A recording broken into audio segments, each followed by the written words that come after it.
Hello guys.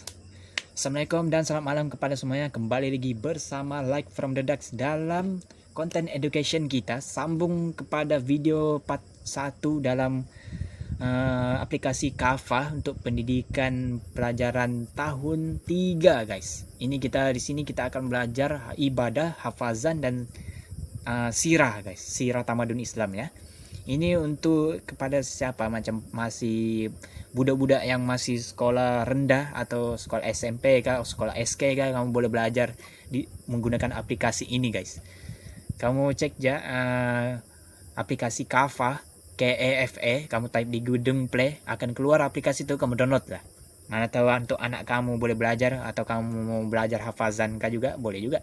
Nih kita try untuk hafazan. Hafazan kita belajar menghafaz ayat Al-Quran dengan menghafaz surah-surah guys, surah pilihan maksudnya. Macam ini yang dibelajar oleh pelajar tahun 3 guys, surah Al-Fil, Al-Humazah, Quraisy sama Al-Maun. Kalau tahun 1 dia Al-Fatihah, An-Nas, Al-Falaq sama Al-Ikhlas. Al-Fil pasal apa nih, burung ababil tuh guys. Kalau Al-Maun aku lupa sudah. Quraisy nih mungkin zaman pasal kaum Quraisy. Al-Humazah pun aku lupa sudah pasal apa surahnya. Tapi yang penting kita dengar dulu hafazannya seperti apa. Ini kita boleh hafal guys. Kamu boleh hafaz dan hafal. Nih, kalau kamu mau dengar cara bacanya, ini yang rekaman daripada Ustadz Abdul Hadi C. Halim. Dia punya suara nih guys, direkam baru dimasuk dalam aplikasi nih, supaya kita boleh ikut cara, kita boleh dengar intonasi dengan cara bacaan tajwidnya guys dalam surah nih. Nih harus dengar kamu ya.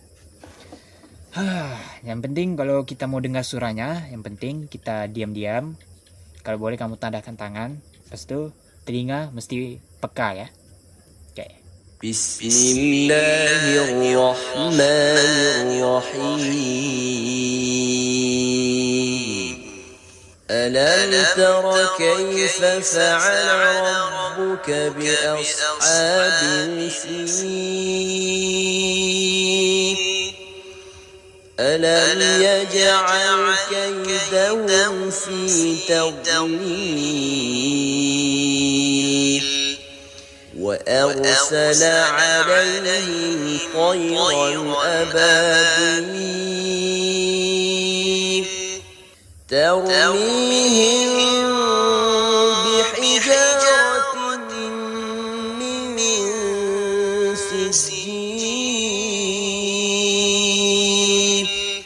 فجعلهم كعصف مأكول.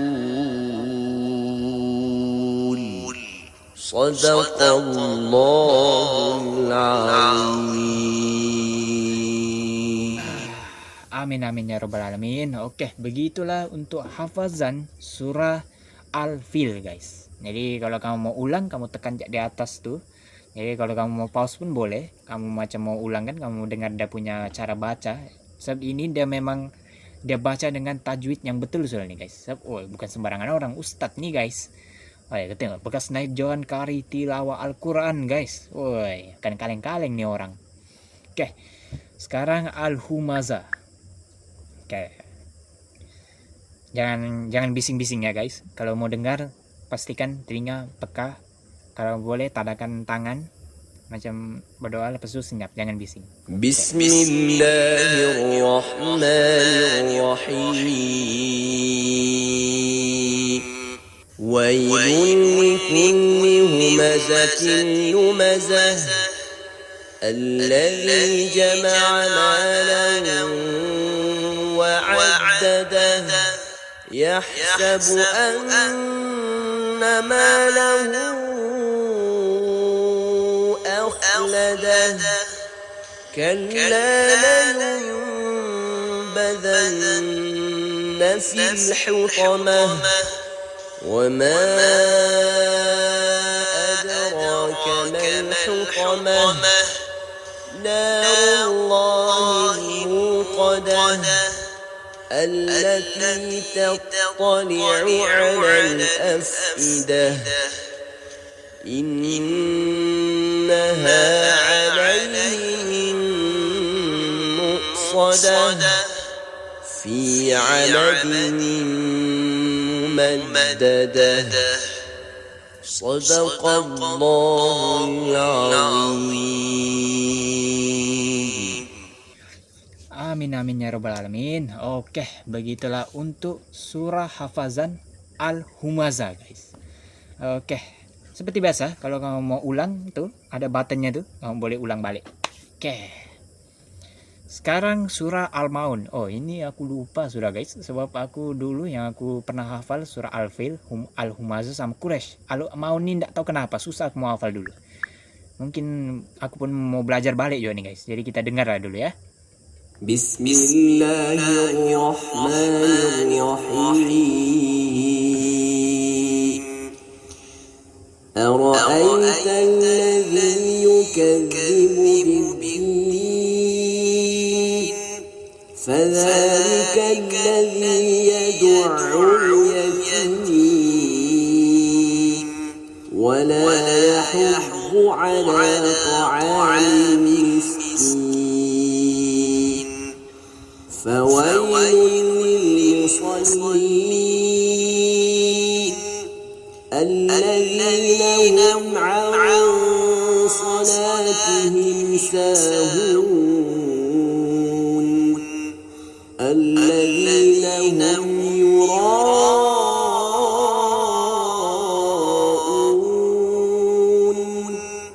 ويمنعون الماعون.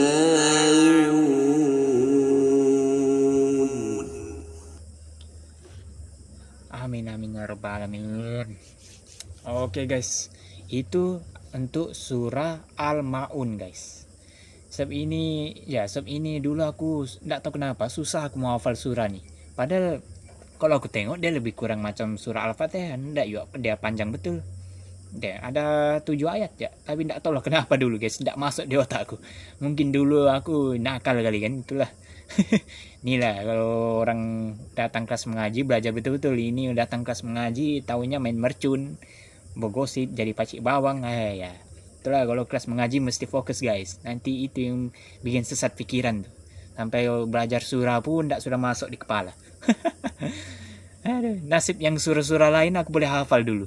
Oke, sekarang Quraisy guys. Ini pendek guys, dia lebih kurang macam surah Al-Ikhlas, 4 ayat aja nih guys. Oke, coba kita dengar ya. بسم الله الرحمن الرحيم لإيلاف قريش إيلافهم رحلة الشتاء والصيف فليعبدوا رب هذا البيت الذي أطعمهم من جوع وآمنهم من خوف صدق الله العظيم. Amin amin ya rabbal alamin. Oke, begitulah untuk hafazan surah Quraisy. Jadi ini semua nih dibaca oleh orang yang sama guys. Nih Ustadz Abdul Hadi C. Halim. Dia ini mungkin salah satu developer yang ikut bergabung dalam penciptaan aplikasi nih. Nih dia bekas naib Johan Kari Tilawah Al-Quran ke peringkat kebangsaan tahun 2024, 2 tahun yang lalu lah. Pas itu dia juga Johan Kari Tilawah Al-Quran peringkat negeri Terengganu tahun 2023 sama 2024 guys. Wow, bagus Ustadz nih.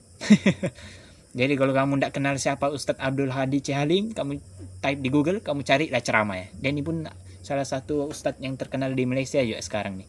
Sebab dia selalu terkenal dalam bagian Kari Tilawah Al-Quran guys. Sama ceramah-ceramah lah, mungkin ada juga kali. Oke guys, jadi begitu untuk hafazan pelajaran tahun 3 guys. Oke.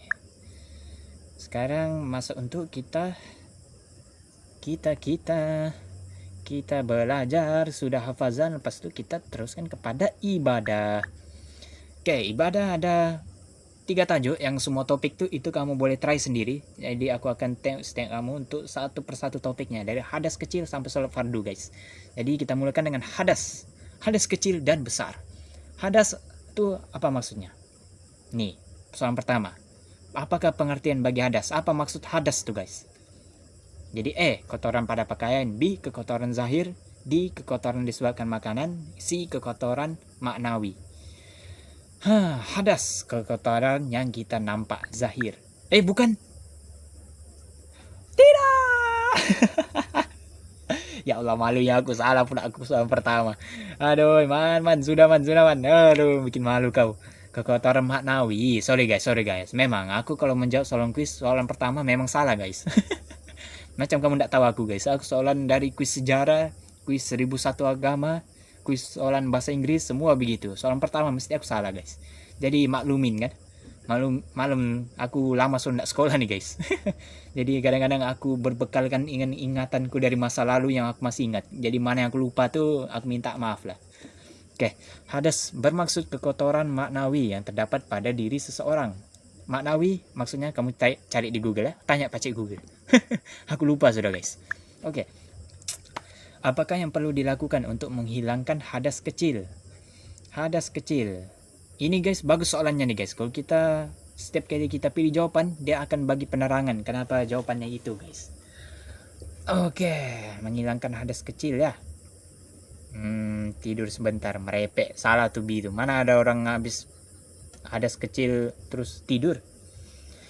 Membasuh tangan, mengambil wudhu, mandi wajib. Hadas kecil lah. Hadas kecil ini biasa kalau macam kita kencing guys.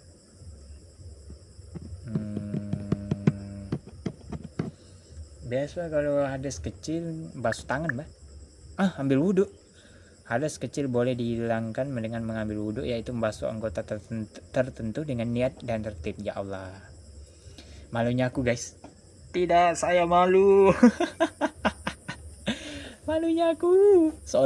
Dua soalan berturut-turut tak salah nih. Aduh, man, bikin malu kau man. Aduh, kalah kau man oleh budak tahun 3 man. Aduh, macam mana kau ini? Macam mana kita sudah lama tidak sekolah bah. Aku last sekolah pun tahun 2019 ini. 7 tahun berlalu sudah.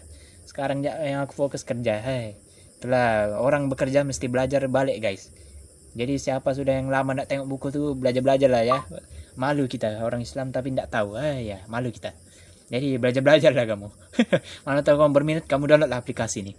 Ada ya nih di Gedung Play. Berikut ialah perkara yang dilarang ketika hadas kecil. Oke, perkara yang dilarang guys ketika hadas kecil. Berada dalam masjid, menyentuh Al-Quran, berjima, puasa. Mungkin menyentuh Al-Quran. Betul, yes. Alhamdulillah, akhirnya betul juga. Aku takut salah tadi tuh guys. Kalau salah tambah malu aku guys. Nggak tahu di mana aku letak di muka aku ini. Nasib aku betul. Jadi meningkat balik keyakinanku. Orang yang berhadas kecil tidak dibenarkan menyentuh Al-Quran sehingga mengambil wudhu terlebih dahulu sebagai tanda menyucikan diri. Ya, sebab kalau kita sudah hadas kecil, mana boleh kita sentuh sembarangan Al-Quran guys. Al-Quran mesti orang yang sudah ambil wudhu guys, yang sudah berwudhu baru kau boleh sentuh tuh Al-Quran. Sebab itu kitab suci guys. Mana boleh kau main sentuh sembarangan. Tak boleh itu. Itu kitab yang paling disayang oleh umat manusia tuh, terutamanya orang Islam. Perkara yang menyebabkan hadas kecil ialah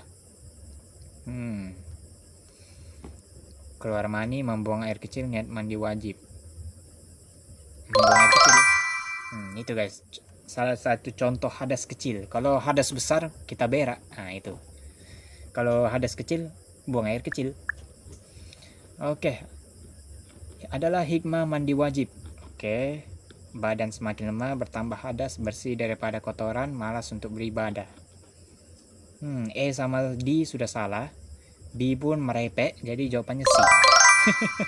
Bersih daripada kotoran guys, adalah hikmah mandi wajib. Sebab, penerangannya. Mandi wajib menyucikan diri daripada hadas besar serta membersihkan tubuh dari segi zahir dan batin. Wow, menyucikan hadas luar dan dalam guys maksudnya. Alamak, tak apalah. Nih guys, yang aku salah tadi itu. Ini jawabannya kekotoran maknawi. Kamu cari maksudnya di Google. Sebab aku pun lupa sudah pengertian hadas sama ini guys. Hadas kecil ini mengambil wudhu, bukan membasuh tangan ya. Membasuh tangan tuh yang kau cuci tanganmu, kau mengambil wudhu, kau cuci kaki, kau cuci muka, kau cuci tangan, semua guys. Sama ya apa lagi? Macam ini ya kan? Ya 2 soalan ya aku salah. Oke. Sudah bagian hadas kecil sama besar, aurat lah ya guys. Aurat dan konsep balik. Oke, ini aurat.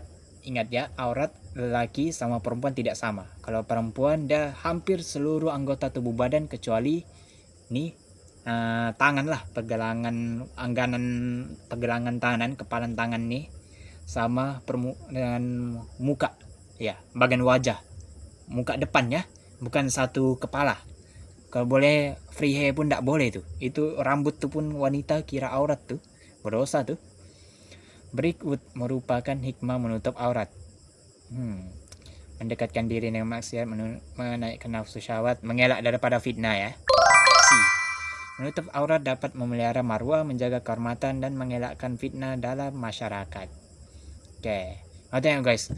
Kita boleh cek jawabannya tuh dari Jakim guys. Buku teks Kafa tahun 3 tahun 2022 guys. Nah, kamu boleh tengok di situ guys. Dalam buku teks Kafa ada diterangkan pasal aurat nih guys. Tapi ini apalagi sekarang guys yang aku tengok macam terutama yang macam selebgram lah, selebriti pertama aja bertudung, sekali lama-lama sudah terkenal tiba-tiba free hair, rosak. aku bercakap nih, jangan kamu terasa ya, terutama kaum wanita kaum laki aku bukan mau hina, tapi memang itu faktanya guys. Memang itu yang terjadi sekarang guys. Kalau kamu nampak dunia modern sekarang, terutama di laman sosial media, banyak begitu. Kalau pertama tuh bertudung, perempuan lah banyak nampak. Sekali sudah terkenal, ya Allah, pakaian seksi, berfree hair, aduh. Terus yang kita yang jadi minat kan, terus yang begini bagaikan kita. Kamu paham kan apa maksudku?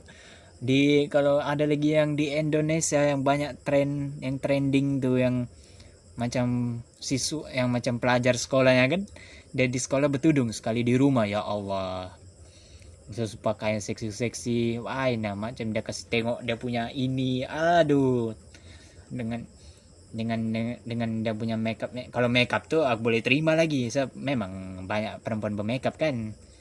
Lagi pun di muka bukan aurat juga.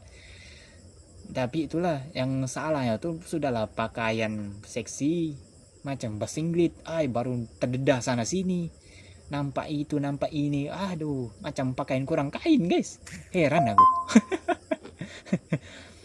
Padahal kalau di sekolah, sedangkan pakaian sekolahnya sekarang kalau aku tengok ketatnya, kalau boleh macam yang dikasih fit body begitu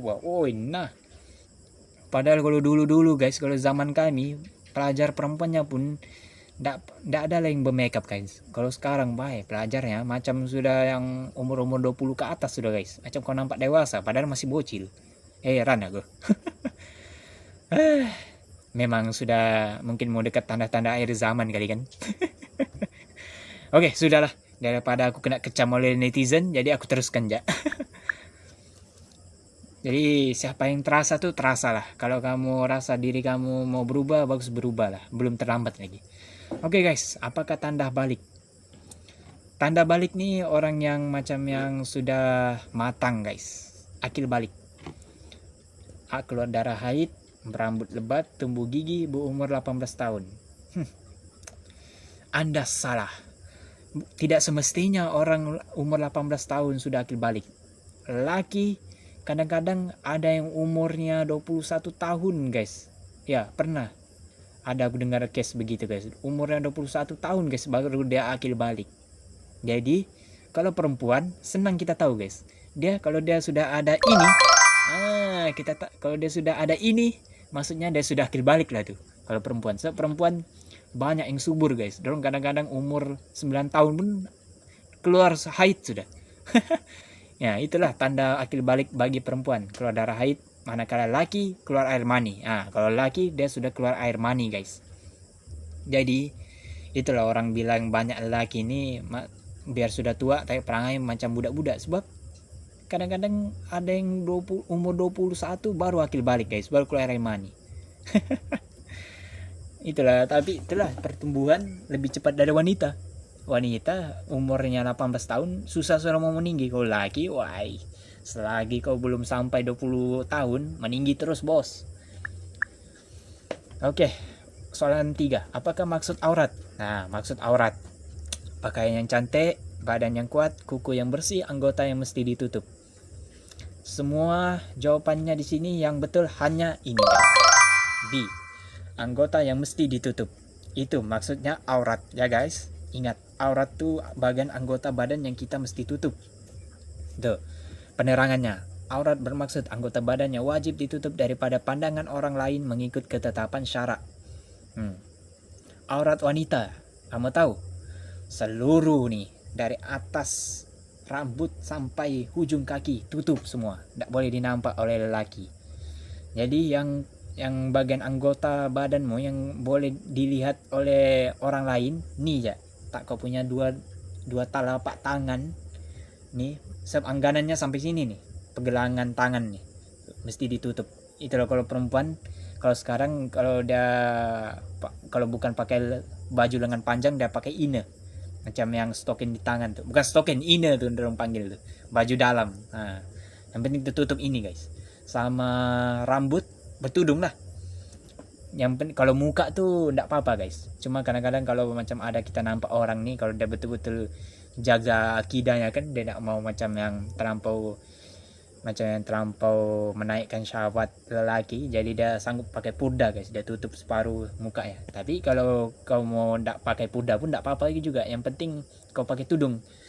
Jangan pakai tudung tapi tudungmu singkat, yang tudung di leher. Kadang-kadang ada aku nampak sekarang itu yang trending tudungnya main lilit di leher. Woi, nah baru dada nampak, apalah kau no. Sama aja bong, kau pakai tudung pun nampak juga dadamu. Orang kalau pakai tudung labu lah, tutup bahu, dada tutup, belakang, angganan belakang bahu tutup. Tudung labu, bukan yang tudung yang dia leher. Itu itu bukan sudah tudung namanya tuh. Bos, kau bilang kau pakai topi ya kalau kau mau tutup rambutmu. Aduh, orang banyak perempuan salah paham guys. Dorong bilang, bukan juga nampak rambutku. Bukan, kan aku pakai baju. Iyalah kau pakai baju, tapi bajumu tuh yang begini bos, macam kau mau tayang gini mu. Bos sengaja lagi begini-gini lagi kau berjalan. Dikasih ke depan pada tuh dada. Jadi kita laki ini pun, biar kita ndak mau tengok, auto M sudah mata nih, terus terbegini sudah terbelalak sudah mata lelaki nih. Sebab kau sudah begitu, kau tayang-tayang. Jadi kita macam mana? Kita mau mengelak tetap kita nampak. Apa bilang Ustadz Somad, nampak satu kali rezeki. Kalau sudah berkedip mata baru ndak boleh tengok guys. Lucu kalau aku ingat ceramah Ustadz Somad tuh ya. Kalau nampak sekali bilang ndak apa-apa, rezeki bilang. Jadi kalau kau ndak mau berkedip matamu, kau usah beginilah matamu. Jadi ndak payah berkedip. So kalau kau berkedip matamu, berdosa sudah kalau kau nampak 2 kali. Lucu pak. Aduh. Oke, sudah. Terus soalan keempat, antara berikut yang manakah aurat bagi lelaki? Ini untuk lelaki guys. Lelaki bukan lutut hingga kaki ya, dia pusat nih. Lelaki dari ini, dari atas pusat nih guys, pusat sampai lutut kalau lelaki. Itulah kalau aku guys. Kalau kamu perasan mana yang siapa kenal aku lah. Aku mana pernah pakai seluar pendek guys. Aku seluarku panjang semua guys. Kalau boleh sampai betisku pun tutup guys. Sebab aku mau tutup aurat kan, jaga. Cuma kadang-kadang ya taulah laki zaman sekarang kan mau tunjuk abs, abdomen, six pack. Jadi ya tayang-tayang aurat juga tuh guys, enggak boleh. Sebab laki kan langganan atas pusat. Ya, atas pusat sampai lutut guys. Kalau laki. Aurat laki ialah dari pusat hingga lutut. Bagian ini wajib ditutup semasa sholat dan ketika berada di hadapan orang lain. Oke, ingat ya tuh guys, jangan. Aurat perempuan meliputi keseluruhan tubuh badan kecuali ini guys yang aku cakap, aurat perempuan. Kecuali apa? Muka dan pergelangan tangan. Nih, muka, nih pergelangan tangan sama muka ya guys. Yang lain leher, rambut, bahu, dada, depan belakang, kaki. Kalau boleh sampai jari-jari kaki maupun kau pakai stokin guys, tutup semua. Iya, kaki perempuan pun tidak boleh nampak guys.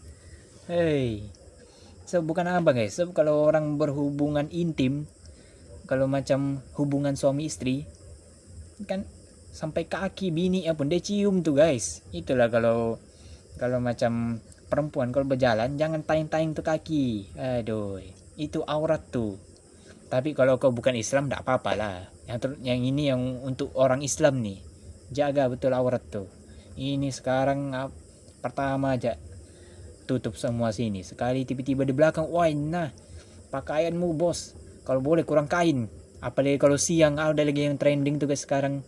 Macam tren malam, tren siang tuh. Kalau tren siang bertutup, macam yang orang ustazah bagai kayaknya begitu. Sekali sudah malam guys, tren malam, macam sudah yang kaki kelap tuh guys, macam orang mau pergi kelab malam tuh. Aduh, susah guys, susah mau cakap. Ini kalau pasal aurat ini sensitif, terutama yang bagian wanita guys. Laki pun ada. Ya, laki pun ada sebenarnya, tapi orang bilang orang jarang bahas. Yang orang banyak bahas mesti wanita. Sebab itulah orang cakap wanita. Sebab itulah wanita lebih banyak daripada laki guys. So wanita, ada lagi tuh yang sudah ditegur tanpa menjuru, kalau boleh ditayang-tayang lah semua anggota tubuh badannya. Kalau boleh semua bajunya itu ketat semua. Jadi macam sama aja bohong kan, kau berpakaian tapi macam kau berbogel juga.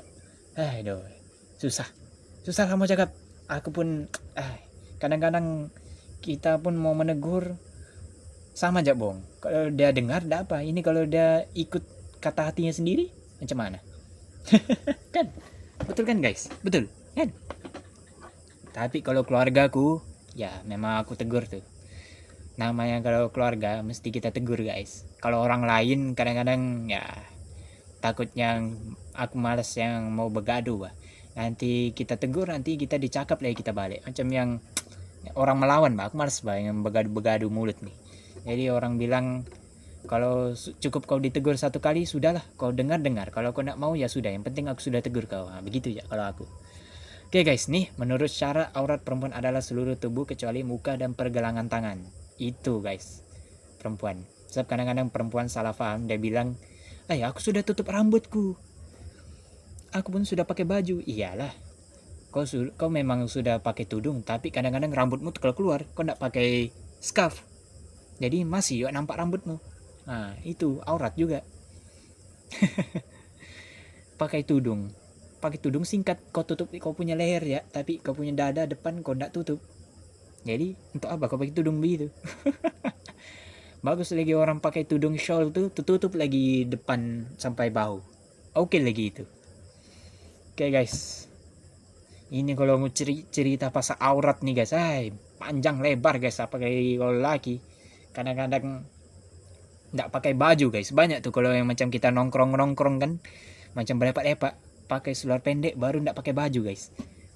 Mengaku kalian laki banyak kan begitu? Mengaku kamu, jangan kamu tidak mengaku.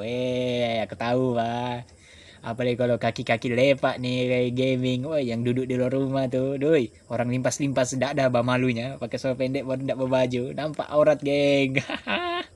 Mengaku kalian, aib lelaki terbongkar.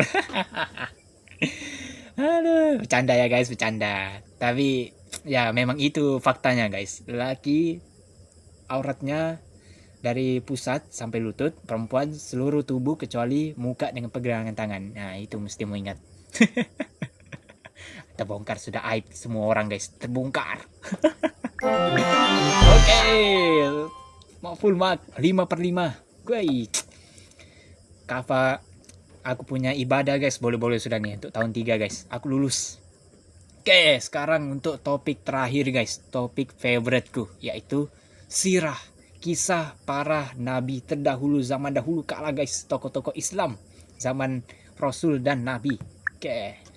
Di sini dia ada 3 topik juga. Kalau kamu mau jawab semua topik itu terpulang dari kamu lah. Yang aku tengok dari 1 sampai 3 aja. Dari keluarga Nabi Muhammad sallallahu alaihi wasallam dulu. Oke. Keluarga merupakan suami kepada anak Nabi Muhammad sallallahu alaihi wasallam yang bernama Ruqayyah. Ruqayyah. Siapakah suami kepada anak Nabi Muhammad sallallahu alaihi wasallam yang bernama Ruqayyah? Bukan Sumaya ya, Ruqayyah. Anak Nabi Muhammad sallallahu alaihi wasallam ini dia ada Umayyah, Ruqayyah. Siapa lagi ya? Siti Hajar kah? Begitu kayak. Ruqayyah siapa ya lakinya?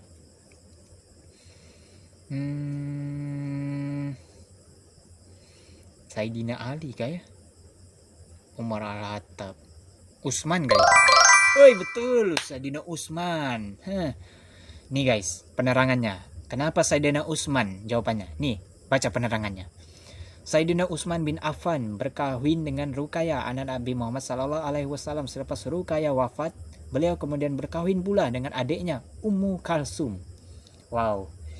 Untungnya Sayyidina Utsman nih guys, dia 2 kali dia kawin, dua-dua dia kawin nih anak Nabi Muhammad sallallahu alaihi wasallam guys. Ruqayyah ini aku lupa anak yang keberapa, tapi dia kakak adik yang dia kawin nih. Ruqayyah yang kakak dia kawin dulu, sudah meninggal si kakak nih, baru dia kawin sama adiknya Ummu Kalsum guys. Wow, untungnya Sayyidina Utsman guys, tidak sia-sia dia berkawan sama, dia bersahabat karib sama Nabi Muhammad guys. Dikasih dia menantu, 2 menantu dikasih sama dia guys. Bukan 2 menantu, 2 anaknya dikasih sama Sayyidina Utsman guys sebagai suami, supaya dia boleh menjadi suami kepada 2 orang anaknya guys. Wow, untung. Nabi Muhammad sallallahu alaihi wasallam berkahwin dengan Khadijah. Oh, ini Siti Khadijah guys, pada umur ini tidak silapku 25 tahun. Ya betul, 25 tahun guys. Bukan 12 tahun. 12 tahun tuh dia dapat wahyu pertama kalau tidak silapku. Ya. Nabi Muhammad sallallahu alaihi wasallam berkahwin dengan Sayyidatina Khadijah ketika baginda berumur 25 tahun. Ya, masih ingat guys, masih ingat. Hey, pasal Nabi Muhammad aku ingat mah. Malulah kita orang Islam ndak ingat pasal Nabi sendiri. Oke, Ibrahim ialah anak Nabi Muhammad sallallahu alaihi wasallam, hasil perkawinan dengan, ya Allah, ini aku lupa sudah.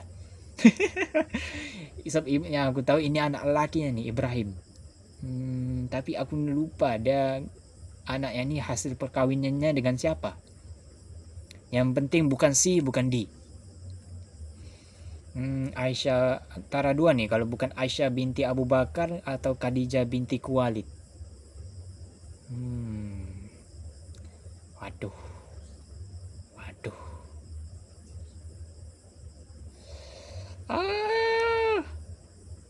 Antara atau B nih guys. Gunakan ingatanmu man, kerahkan ingatan Anda. Aduh, please lah, harap betul. Oh tidak, Maria, no, salahku guys. Maria Al-Qibtiyah. Ibrahim ialah anak Nabi Muhammad sallallahu alaihi wasallam bersama Maria Al-Qibtiyah, seorang hamba yang dihadiahkan oleh pemerintah Mesir dan kemudiannya menjadi istri baginda. Wow, aku lupa guys pasal yang Maria nih. Rupanya Maria ini pun pernah menjadi salah satu istri kepada Nabi Muhammad sallallahu alaihi wasallam juga guys. Orang Mesir, hamba dari Mesir guys. Oke, antara berikut merupakan kepentingan institusi kekeluargaan dalam kehidupan. Kepentingan ya. Salah. B pun salah. Kemuliaan akhlak dan pribadi mewujudkan pergaduhan. C jawabannya. Kemuliaan akhlak dan pribadi. Penerangannya, keluarga yang baik akan mendidik anak-anak dengan nilai Islam serta membentuk akhlak dan pribadi mulia. Oke, terus Question 5. Berapakah umur Sayyidatina Khadijah ketika berkahwin dengan Nabi Muhammad sallallahu alaihi wasallam? 25 tahun.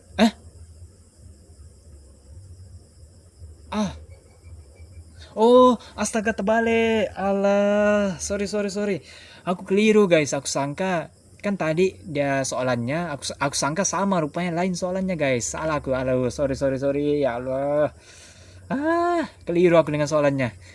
Pandai dia guys, terbalik guys. Sebab tadi dia cakap berapa umur Nabi Muhammad, rupanya dia tanya sekarang ini umur Sayyidatina Khadijah. Aduh, bolehnya silap aku guys. Nih, Sayyidatina Khadijah umurnya 40 tahun ketika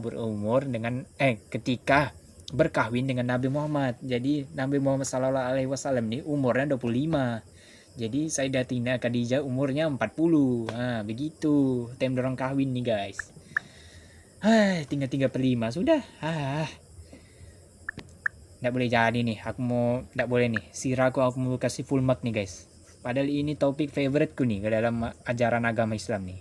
Oke, terus topik kedua, kenabian Nabi Muhammad sallallahu alaihi wasallam. Di sini dia jadi nabi sama rasul nih, guys. Dia jadi penyampai wahyu. Wahyu bermaksud yang disampaikan kepada para nabi dan rasul. Kalam Allah. Ya, ini aku ingat. Ini pelajaran dalam tasawur Islam tingkatan 4, guys. Tapi dalam tahun 3 pun ada belajar. Cuma kita ulang balik syllabus pelajarannya ini di tingkatan 4, guys. Kamu belajar balik juga nih. Pasal kenabiannya nih. Wahyu ialah kalam Allah Subhanahu wa taala yang disampaikan kepada para nabi dan rasul melalui perantaraan malaikat Jibril. Oke. Apakah nama tempat yang sering dikunjungi Nabi Muhammad sallallahu alaihi wasallam sebelum dilantik menjadi nabi? Apa ya? Jabal Uhud, Jabal Nur, Bukit Safa, Gua Sur. Sering dikunjungi. Bukit Safa kayak? Kalau ya Allah, Jabal Nur. Jabal Nur ialah tempat terletaknya Gua Hira, lokasi Nabi Muhammad SAW sering beribadah dan menyendiri sebelum menjadi nabi. Oh ya, so Nabi Muhammad dia sebelum masuk agama Islam Al-Quran, dia pegang ajaran yang dibawa oleh Nabi Ibrahim, guys. Sebelum Islam masuk, ajaran Nabi Ibrahim dulu, itu yang ajaran terawal Islam lah, sebelum masuk Al-Quran. Itu yang dipegang oleh Nabi Muhammad sebelum dia terima wahyu. Antara berikut yang manakah merupakan kepentingan membaca dalam kehidupan?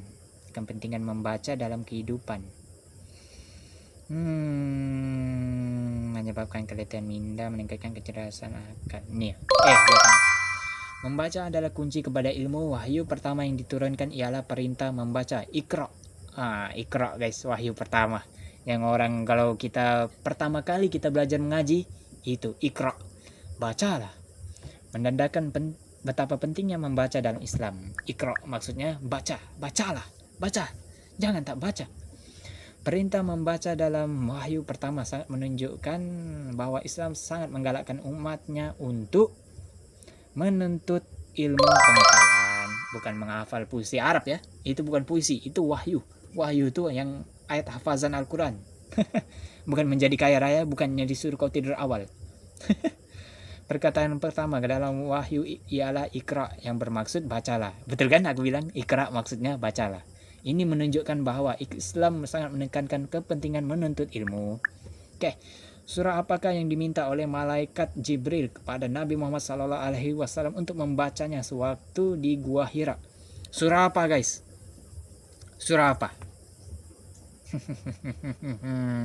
Surah apa, guys? Bukan surah pertama, bukan surah terpanjang, bukan surah Al-Fatihah nih. Ini orang bilang macam ibu dalam Al-Quran, guys. Surah pembuka orang bilang. Apa-apa kita belajar apa mesti Al-Fatihah mesti dibaca duluan. Dalam sholat pun mesti ini juga Al-Fatihah. Orang bilang surah terpenting yang selalu kita amal dalam kehidupan seharian, guys, Al-Fatihah. Surah Al-Ikhlas, surah yang mempunyai mukjizat terbesar dalam Al-Quran. Sebab kau baca 3 kali surah Ikhlas sama dengan kau membaca 30 juzuk Al-Quran guys, mukjizatnya. Mukjizat terbesar dalam Al-Quran, Al-Ikhlas. Surah Al-Baqarah surah terpanjang dalam Al-Quran. Surahnya ini dia macam hampir merangkumi 3 juzuk guys. Mungkin 2 juzuk lebih lah. Ya, kalau surah Al-Baqarah. Sebab dia surah paling panjang guys dalam Al-Quran. Jadi jawabannya adalah nih, surah Al-Alaq. Surah pertama yang diturunkan kepada Nabi Muhammad SAW ialah surah Al-Alaq. Ayat 1 hingga 5. Malaikat Jibril menyampaikan perintah Allah supaya baginda membaca Iqra, walaupun baginda seorang yang ummi, tidak tahu membaca dan menulis. Itu maksudnya ummi. Ummi. Oh, tiba-tiba lagu nasyid. Ummi. Ada kan lagu nasyid guys, ummi. Boleh lah 4/5 guys. Ya, apa tadi aku salah tuh ya? Oh, ini guys. Jabal Nur, tempat gua Hira. Enggak apalah, salah satu oke lah. Oke. Sholat fardu aku sudah kah ya? Sholat fardu guys. Iya, ibadah sholat fardu belum. Nah, sholat fardu belum. Oh ya, aku tertinggal satu topik dalam ibadah tadi guys. Sirah tunggu dulu ya, tunggu sekejap. Kita jawab sholat fardu dulu guys. Oke. Sorry ya, tertinggal pula. Itulah sekali aku tengok Allah topik sholat fardu tertinggal. Sorry. Sirah tamadun sirah tuh belakang sekejap ya, tunda. Oke, pengertian bagi sholat. Ibadah khusus harian. Sholat ialah ibadah yang terdiri daripada lafaz dan perbuatan tertentu yang dimulai dengan takbiratul ihram dan disudahi dengan salam. Takbiratul ihram yang kita Allahu Akbar begitu guys. Salam tuh yang kita bagi salam kiri kanan macam Assalamualaikum warahmatullahi begitu. Oke, antara berikut yang manakah syarat wajib sholat? Syarat wajib membayar zakat, berhijrah, membaca Al-Quran. Ini paling senang guys. Kita mesti ada ini akal. Sebab kalau orang gila mana boleh sembahyang guys. Pikir logik guys. Salat hanya diwajibkan ke atas orang yang berakal. Individu yang tidak waras seperti orang gila tidak dipertanggungjawabkan. Ya, sebab orang gila mana dia tahu guys. Dia bercelaru otaknya guys. Tidak tahu apa nanti yang dia baca kalau dia sholat. Jadi hanya orang waras ya guys boleh sholat. Berikut merupakan salah satu rukun sholat. Oke. Salah satu rukun sholat. Menyambut salam, membaca surah panjang, membaca surah Al-Fatihah, membaca dokun. Wah, nah. Kau membaca surah panjang, kalau kau sholat berjemaah, bagagar lutut makmummu di belakang. Kau baca surah Al-Baqarah, bagagar lutut orang tua guys. Kalau kau baca surat panjang. Itu kalau aku jadi imam, aku baca surah pendek ya guys. Yang penting surah Al-Fatihah lah, ini mesti ada. Nah, ini wajib nih dibaca. Oke, perkara sunat dalam sholat terbagi kepada dua, yaitu sunat. Perkara sunat ya.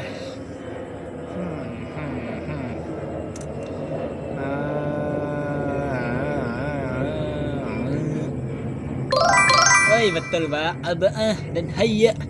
Sunat ab'ah ialah perkara sunat yang perlu dilakukan dan disunatkan sujud sahwi jika tertinggal, manakala sunat hayya tidak perlu sujud sahwi jika tertinggal. Oh, ini yang orang biasa selalu tinggal sholat nih guys. Macam dia tertinggal rakaat kalau dia mau ikut sama imam. Apakah perkara yang membatalkan sholat?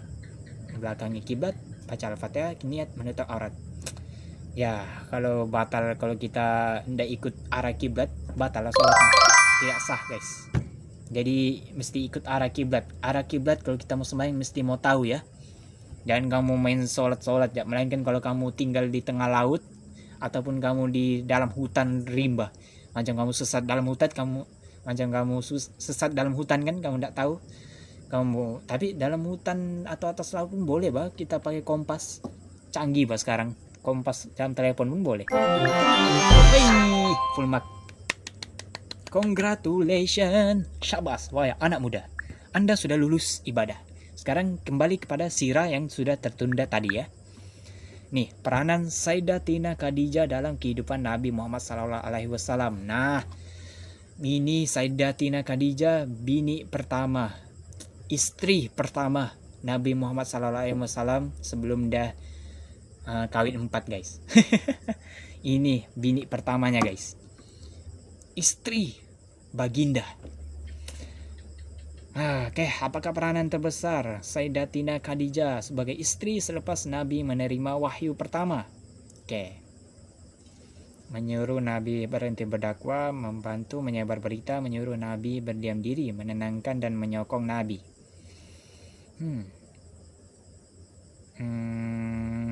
Peranan terbesar nih sih, dia sokong Nabi guys. Ini istri misali, apa yang dibuat oleh lakinya dia sokong. Bukan macam sekarang, sikit-sikit bertekak, sikit-sikit bergaduh. Apalah. Kalau mau jadi istri misali mesti faham dengan laki, dengan suami. Jadi supaya suami pun boleh faham juga istrinya, begitu. Ini kalau istri yang tak faham suaminya, macam mana suami mau faham bininya kalau bini yang tak faham dia, kan? Betul gak guys? Betul kan? Nih. Sayyidatina Khadijah menenangkan Nabi selepas baginda menerima wahyu dan meyakinkan bahwa baginda tidak gila atau berhalusinasi. Oke. Sebab kan Nabi ini panik guys. Dia tiba-tiba wahyu, kan dia terkejut. Tiba-tiba didatang dia oleh malaikat disuruh ikra. Nah, terkejut apa dia? Dia sangkanya nih hantu kah apa. Jadi nasib bininya nih dia kasih tenang. Bang, kau tidak gila bang, aku percaya sama kau bang. Itu bukan halusinasi tuh, itu memang benar-benar terjadi kepada dirimu tuh. Tengok, inilah bini yang kita cari-cari. Bagus kalau ada guys. Sekarang susah guys mau cari bini begitu guys. Susah. Paling-paling banyak bercerai, curang sana sini, sikit-sikit selingkuh. Paling aku malas. Oke, sudah. Soalan kedua. Sayyidatina Khadijah sentiasa bersama Nabi dalam keadaan senang dan susah. Ini bini misali. Biar lakinya susah, biar lakinya senang, dia tetap ada di sisinya. Bukannya senang ya dia ada. Ini kadang-kadang kalau perempuan matrik, banyak duitnya dia rapat sama kau. Sekali sudah kau miskin, papa kedana ditinggal kau, sanggup dia cari laki lain. Susah. Pikir belah lah. Apalagi siapa tuh yang jule-jule tuh. Susah tuh. Susah. Aku malas sudah tuh. Nanti aku nak kecam netizen nih. Oke guys, beliau merupakan istri yang setia dan sanggup berkorban jiwa dan raga demi membantu Nabi dalam perjuangan Islam, tidak kira dalam keadaan senang atau susah. Aduh, kepinginnya. Jadi kalau kamu mau cari bini, cari sifatnya macam Sayyidatina Khadijah guys. Carilah macam dia. Itu pun kalau kamu dapat guys. Berdoalah kamu banyak-banyak kepada Tuhan supaya kamu jumpa bini macam dia nih. Susah guys mau dapat, apalagi di zaman sekarang nih. Susah. Faktanya guys. Fakta. Apakah tindakan Sayyidatina Khadijah sebagai sahabat setia apabila Nabi Muhammad SAW menerima wahyu pertama? Bahwa bertemu Abi Thalib, bahwa bertemu Warakah bin Naufal, bahwa bertemu Bilal bin Rabah, bahwa bertemu Abdullah bin Abi Umayyah.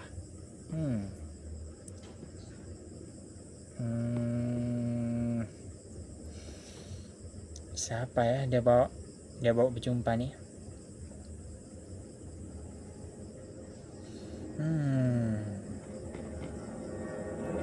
Mungkin Warakah. Wih, betul. Aku masih ingat, Pak. Aku masih ingat. Kan kaling-kaling, bos. Ini topik favoriteku nih. Pasal Nabi aku ingat, Pak, semua. Tidak akan kulupa sampai hari terakhirku di dunia ini. Aku tidak akan lupa pasal Nabi Muhammad. Aku ingat kisahnya nih. Sampai aku mati, guys. Aku ingat nih. Tidak akan kulupa. Tengok, betul, Pak. Sebab itu tindakan pertama Sayyidatina Khadijah, guys. Dia bawa berjumpa dengan Warakah bin Naufal nih guys, sepupu Nabi Muhammad nih, yang mengenali tanda-tanda kenabian dan berpengetahuan tentang kitab Injil. Sebab Warakah bin Naufal nih sepupu Nabi nih, sepupu Siti Khadijah ya. Ini Warakah nih sepupu si Khadijah guys, Sayyidatina Khadijah, Warakah bin Naufal. Sebab dia orang bilang dia agamanya nih berpegang kepada kitab Injil, kitab yang ditinggalkan oleh Nabi Isa guys, ajaran Nabi Ibrahim lah. Jadi dia dari sebab dalam kitab Injil tuh guys, kalau kamu apa nih terokai, kalau kita bahas pasal kitab Injil, kitab terakhir sebelum datangnya Al-Qur'an nih, dalam kitab tuh dia ada terangkan satu figur guys. Satu sisi, satu figur manusia yang wujud sebagai nabi terakhir, rasul terakhir guys. Ya, dia terangkan macam mana perwatakannya, macam mana perawakan orang nih. Dia bagi tahu sifatnya, dia bagi tahu dia punya apa nih, rambutnya seperti apa, dia bagi tahu tingginya, macam ya yang penting sifat sama fisik keluarannya guys. Dia terangkan dalam kitab Injil tuh. Itu yang akan membawa dia yang akan melengkapkan ajaran yang dibawa oleh Nabi Ibrahim. Jadi orang yang diterangkan dalam kitab Injil itu Nabi Muhammad. Dia cakap dalam kitab Injil itu akan ada satu orang figur manusia, dia yang akan melengkapkan ajaran apa nih yang dibawa oleh Nabi Ibrahim, oleh nabi-nabi terdahulu guys. Sebab nabi-nabi terdahulu dia bawa ajaran Islam nih belum lengkap guys. Ajaran Islam nih belum lengkap. Jadi itulah sekali diturunkan wahyu kitab Injil, nah di situ dia bekas tahu. Dia bagi tahu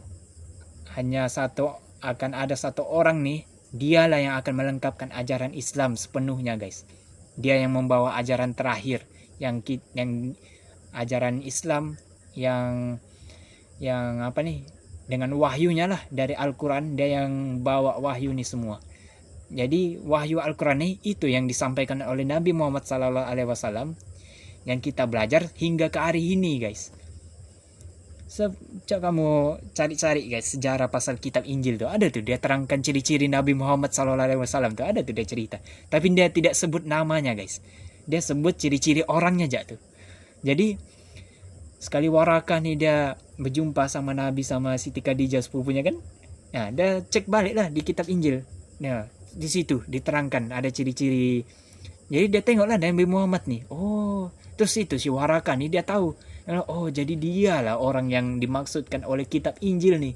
Dialah penyampai wahyu terakhir guys. Dia yang akan melengkapkan agama Islam nih. Kan sebelum Nabi Muhammad ajaran Islam nih tidak lengkap guys. Macam masih orang bilang masih belum utuh sepenuhnya. Belum turun semua wahyunya lagi, belum lengkap orang bilang. Jadi sudah ada Nabi Muhammad, dia diturunkan wahyu Al-Quran, nah barulah lengkap sudah ajarannya. Nah jadi itu yang kita terapkan sampai hari ini guys, yang kita masih belajar. Sebab Nabi Muhammad ialah Rasul terakhir guys, yang dilantik oleh Allah Subhanahu Wa Taala guys. Jadi selepas Nabi Muhammad SAW meninggal, tidak ada sudah penerusnya. Dialah yang terakhir, Rasul terakhir kita guys, Nabi Muhammad. Itulah derajatnya tuh guys, diangkat di sisi sebagai kekasih Allah Subhanahu Wa Taala guys. Paling tinggi derajatnya guys. Tidak siapa boleh lawan dia tuh guys. Sedangkan nabi-nabi terdahulu pun orang paling-paling tinggal di di surga lah, tapi tidaklah orang bilang sampai derajatnya tinggal di sisinya. Oke, Sayyidatina Khadijah digelar sebagai apa? Ummul Fatimah, Al-Aminah, Ummul Nabi, atau Ummul Mukminin? Mungkin di Astaga, Ummul Mukminin. No, tidak, salah. Tidak. Gelaran Ummul Mukminin bermaksud ibu kepada orang-orang beriman. Nah, ingat. Ummul maksudnya ibu, Mukminin orang-orang beriman. Ingat ya guys, bukan Ummul Fatimah ya. Fatimah aku lupa sudah. Aku keliru guys. Sama di tadi tuh. Aku mau jawab tapi sekali aku nampak Fatimah, terus aku berpikir mungkin jangan-jangan Fatimah kali. Aduh, terpesong sudah otakku guys. Lupanya jawabannya dasar. Oke, apakah contoh akhlak mulia Sayyidatina Khadijah yang patut kita contohi? Setia dan penyayang, pemarah dan terburu-buru, pendendam dan kasar, kedekut dan sombong. Jelas lagi nyata kok. Jawabannya. Khadijah terkenal dengan akhlak terpuji seperti sabar, penyayang, setia, dan dermawan. Wow. Tengok guys. Sebab dulu Sayyidatina Khadijah ini dia ada bisnis perniagaan guys. Jadi dia suka dan menderma sama orang guys. Tengok, dia setia sama Nabi Muhammad. Kamu tahu guys, dia nih guys, saking setianya dia nih, sampai dia meninggal guys, baru Nabi Muhammad dia cari baru dia kawin baru. Kalau Sayyidatina Khadijah nih masih hidup, mungkin Nabi Muhammad mana ada dia kawin poligami nih.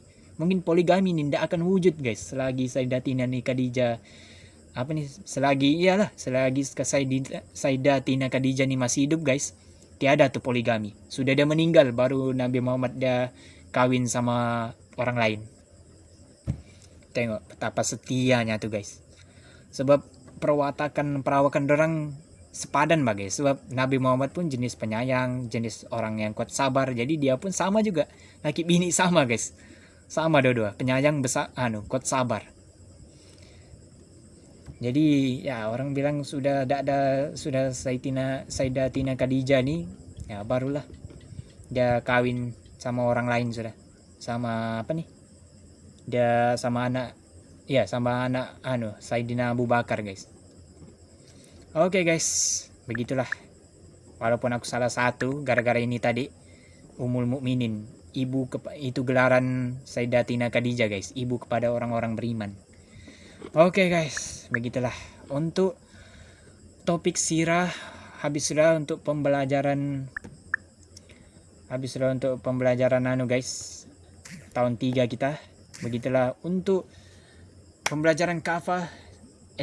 Konten edukasiku cukup sampai sini saja terlebih dahulu. Kalau kamu mau belajar, untuk anak-anak kamu yang masih belajar di sekolah rendah atau kuliah SMP, kamu boleh download aplikasi namanya Kafah, buatan Oxford Quran Center Studio. Kamu boleh download, kamu cari di aplikasi Gedung Play guys. Kamu type aja aplikasi KEFE huruf besar Kafah. Nah, nanti dia keluar ya tuh. Oke guys, aku ciao dulu. Bye bye. Semoga video ini bermanfaat ya guys.